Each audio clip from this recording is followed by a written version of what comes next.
অনেক অনেক দিন আগের কথা। এক জঙ্গলে পাশাপাশি দুটি গাছে দুটি পাখি বাস করত, একটি চিল ও একটি ঘুঘু।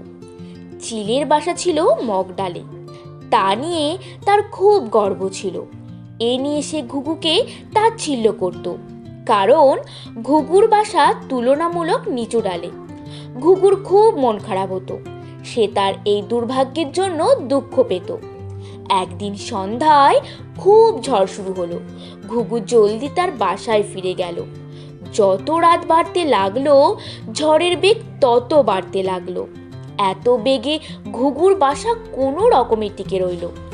সকাল হলে সে চিলের খবর নিতে গিয়ে দেখে রাতের ঝড়ে চিলের বাসা ভেঙে চুরমার। এই অবস্থা দেখে ঘুঘুর চিলের জন্য খুব মন খারাপ হলো। তখন সে ভাবলো, তার বাসা যদি মগডালে হতো তবে তারও আজ চিলের মতো পরিণতি হতো। তুলনামূলক নিচু ডালে তার বাসা থাকায় আজ সে ঝড়ের কবল থেকে বেঁচে গেল। সে নিজেকে ভাগ্যবান মনে করলো আর খুশি মনে তার বাসায় ফিরে গেল। বন্ধুরা, আমরা নিজেদের জন্য যা ভালো মনে করি তা আমাদের জন্য অমঙ্গলজনক হতে পারে, আর ভগবান আমাদের জন্য যা ভালো মনে করেন তা আমাদের সাময়িকভাবে ভালো না লাগলেও সেটা আমাদের জন্য মঙ্গল বয়ে আনবে।